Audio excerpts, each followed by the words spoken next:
Hello everyone, welcome back to the channel. So today I'm going to share with you how I designed a graduation stole. It is graduation season and we have graduates graduating from college, high school, middle school, all over, you guys. And I want to take a second just to say congratulations to all of you guys. You did it and continue to succeed. So let's get started with today's video. If you're new to the channel, go ahead and click that subscribe button. Okay, so I went and pulled my pictures from my computer that my customer sent me, and I went ahead and downloaded everything. And here I'm just sharing with you, I didn't share with you the design process on how I got all of the pictures designed, but she sent me some pictures of her son, and I just removed the background from them, and I found me a background off of Google that I liked and that I thought would complement the gowns that they would be wearing for graduation. And I added in some airbrush effects and different things like that, and arranged the pictures on the stole, or arranged them in a manner that was nice and would be cohesive to the look that I was going for. I also added some wording that the customer wanted to specifically be on there, and I also added the graduating year and the customer's name on there as well.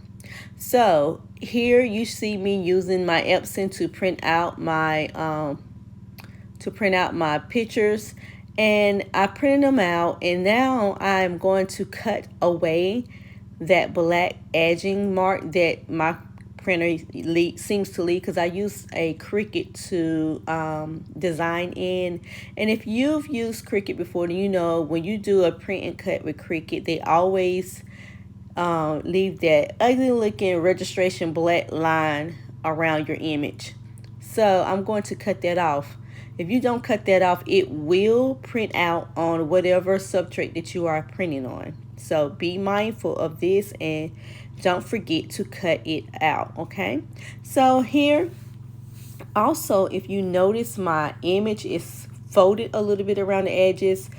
Now, I did that because once I printed out my images, I laid the stole on top of the image, because I want to make sure that it fit correctly, and I knew it was just slightly bigger, which is how I wanted it to be, because I wanted to make sure that the image printed from one edge to the other. And I then had to tape two pieces of the images together to get that one long cohesive look. Then I used my heat transfer tape to do that. Now the reason why I had to do this is because my printer only prints up to a certain a certain length, and when you're using Cricut Design Space, it also only lets you print out to a certain length. So therefore I had to print out 4 images in order to get 2 long cohesive straight long images. I hope that makes sense. But here I am taping them together, and they're also are turned up or bent inward on the edges like that, because when I laid it on my stove, I wanted to have like a line of demarcation, so I know exactly like where to lay the stove once I got everything together. So I'm going to just tape this together, and then we're going to move on to the next step. Also, if you have not yet subscribed to my channel, please go ahead and click that subscribe and share button now. And for those of you guys who are not familiar, this is how the stole looks when you purchase it. It is a polyester material stole. It's pretty thick. It's not super thick, but it's a good quality, and so as you see, it is completely white. Okay, so now I am in my workshop, and I am going to prepare the stove for printing. And to do this, first I'm just sharing with you how I put my little pieces together, but you want to make sure that your stove is clean, and to do that you need to lint roll it. You need to make sure that there is no lint particles left on the stove before you press it, because when you get ready to press this stove, and if there's any lint left on it, it will leave little blue markings on there, permanent markings that you can't get off Okay, now I'm sharing with you the length or how far down this stove comes down on me. It is a 30 to 31 inch stove, and a 30 to 31 inch stove, and so it is the stove length that is common. I do believe that they may have some that are longer, if you request it for those that are super tall or whatnot, but this is the standard stove length. So I am going to lint roll it, and now I am going to apply my picture on the stove and make sure that it is lined up exactly where I want it or need it to be, because this is very important. I'm flipping it over because I can line things up better this direction. And then you're going to see me double checking and double checking and double checking, because I want to make sure that I don't mess this up, and I want to make sure that everything is printing how I want it to print. So it's going to take some time. I may speed through this next section of the video where I'm sharing with you how I tape it down and pretty much double checking before I put it on my heat press machine, which is what we're going to press it on. And I am using heat tape to secure the image down to the stove.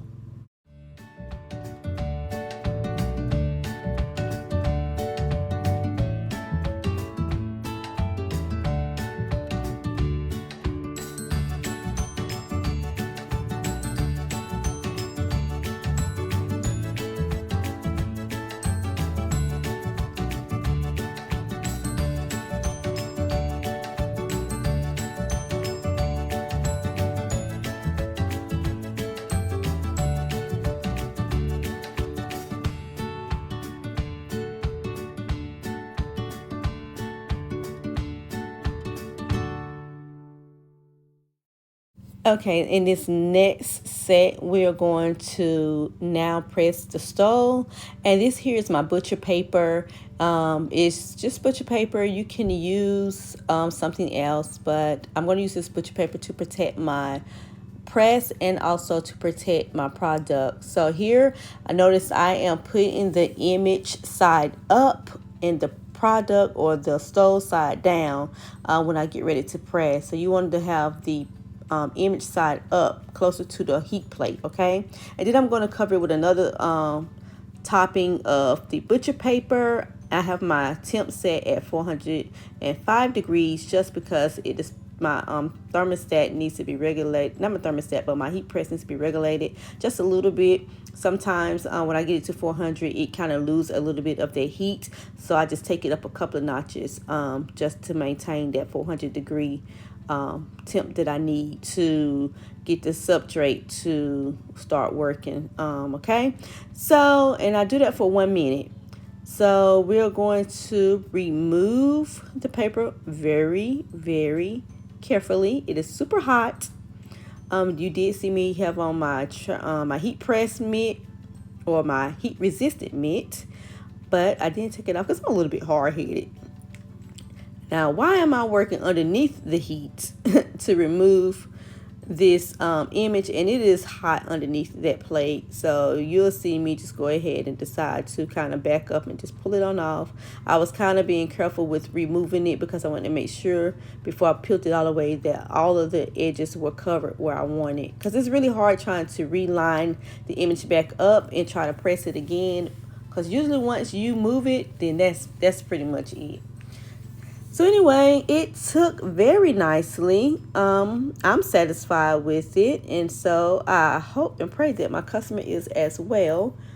And now I'm just going to go ahead and do the same for the next side of the stove.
All right, you guys, this is the final look of this stole design for this graduation stole.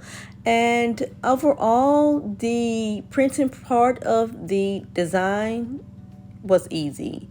Now, the designing portion of the design was not so easy. I had to come up with certain measurements and stuff like that to make sure everything fit nicely for the stole. So if you ever want to see a detailed video of that, if I get enough requests for that, then I'll do a detailed video on creating a stole. But for now, you guys, that's it. Stay tuned for the next one. Remember to subscribe.